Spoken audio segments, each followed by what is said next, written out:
Bold transformational tax reform. That is what the long-awaited framework is being called this morning by one of its architects, House Ways and Means Committee Chairman Kevin Brady. Here are some of the nuts and bolts for businesses of this plan.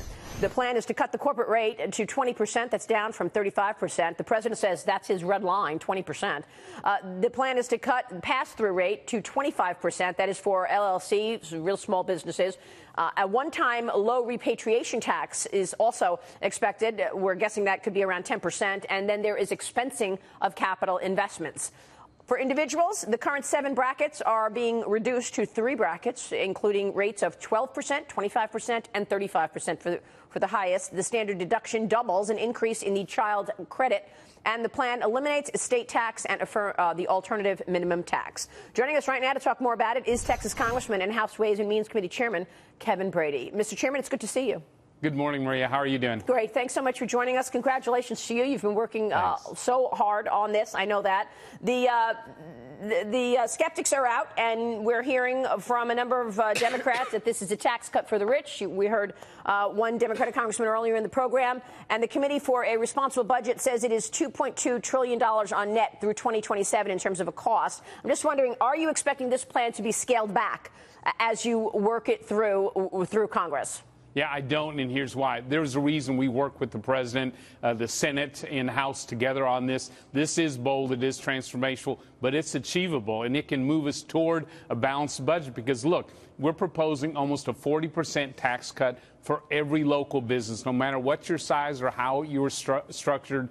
So we're proposing a simple and fair postcard-style system that really helps families keep more of what they earn. Then, look, we redesigned the code so our companies can compete and win anywhere in the world, especially here at home. Those are big, bold changes. That's exactly what we need to get this economy jump-started. Chairman, I want to ask you about this idea of an additional tax on the highest earners, this millionaires tax that the president is basically putting on Congress, saying we're opening the door to let Congress decide if, in fact, we're going to have an even higher rate than that 35% on individuals. Where do you come out on that? Yes, so there's a reason for this, because rates alone today don't tell the whole story. Different from the Reagan reforms where you knew exactly what the rates produced. Today, by eliminating the AMT, by eliminating a lot of these special interest deductions and loopholes and exclusions, that factors into it as well. And so the president's basically saying, look, take a look at how the impact is up and down the income scale. We want to drive a major middle-class tax cut. We want all Americans to keep more of what they earn. And so essentially what the framework says is, look, take a look at the big picture. Let's get it right, and let's get the economy growing. So then it is likely then we'll see another rate for the highest earners then? Yeah, so I don't want to get ahead of our committee. We're looking at this exact issue. We just want to make sure we've got the numbers right, the tax relief right, that we're being fair up and down the line. Congressman, it's Kevin Kelly. When we're talking about these brackets for individuals and married couples, are we going to see the income thresholds go up on that? Because if you look around the country, including where you're from in Texas, if you have an engineer and a nurse married together and they make $250,000, they're considered super rich. They've got to pay the highest rate. They're getting taxed 3.8% on Obamacare investment income.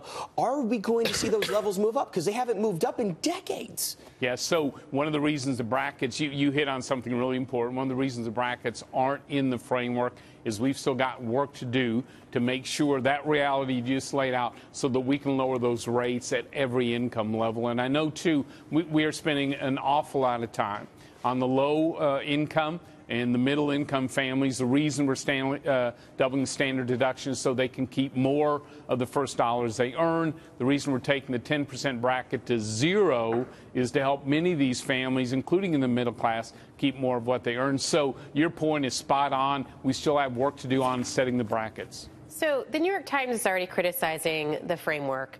We had a congressman on earlier who's saying this is going to increase income inequality.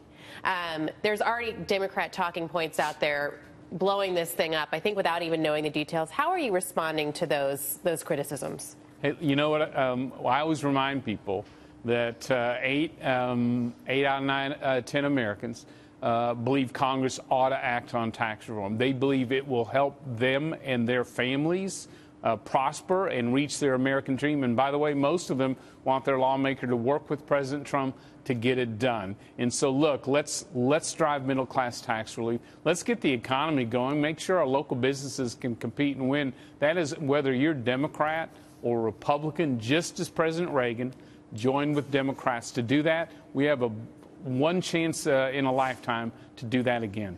Congressman, it's Dagan McDowell, what do you anticipate being the hardest thing that you're going to have to accomplish in writing this tax bill? The biggest hurdle? Is it putting guardrails in place to make sure that, say, lawyers, accountants, even hedge fund managers don't take advantage of this lower rate for pass-through entities and try and shift income into to take advantage of that lower rate? Is that going to be one of the toughest things you have to tackle?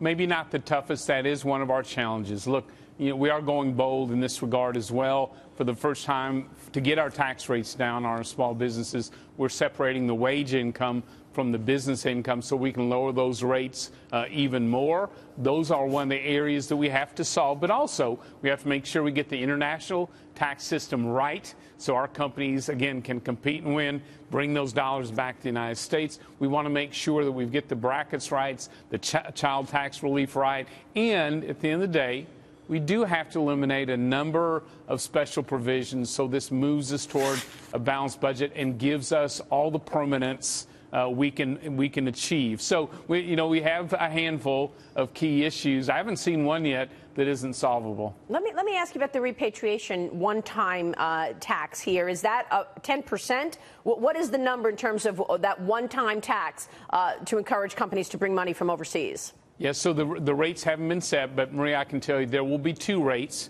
One for the bricks and mortar investments overseas, the other for cash and cash equivalents. That's really, I think, important for companies that haven't been able to bring their dollars home. But I also want to say, going forward, when this tax bill is signed, the tax rate to bring those dollars back to be reinvested here in America will be a zero tax rate. We think that makes us competitive worldwide. In terms of getting this done, the Senate budget news, when are we expecting that? How does this move forward in terms of closing down, making sure the budget is complete, and then moving on to tax reform?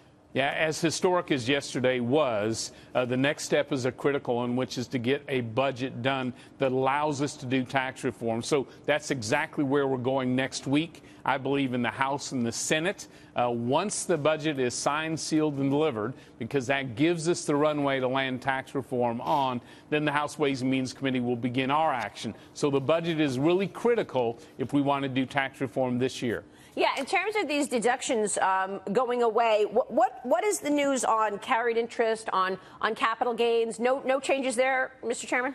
So I don't want to get ahead of our committee and the work that they're doing. So we're going to be unveiling that, Maria, later in October after the budget is completed. Look, we want growth. We want to leapfrog to the lead internationally. All those factors are part of the decision. Congressman, one more thing. It's Dagan. Can you give us any idea of what the income breakpoints will be for those tax brackets? Not yet, and yes, Come and not on, yet. Just a little. How about the highest, 35%? What's the level on that? So not yet, and here's why. We want to make sure, as we simplify to this postcard-style system, that we're giving a tax relief at every income level. So we still have work to do to set those brackets. We know there's a lot of interest there, but at the end of the day, we're going to drive a very strong middle-class tax cut. Are you going to need Democratic support here?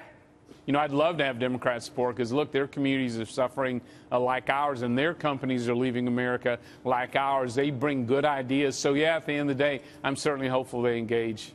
Mr. Chairman, good to see you, sir. Thanks, Maria. Thanks very much. Kevin Brady joining us there.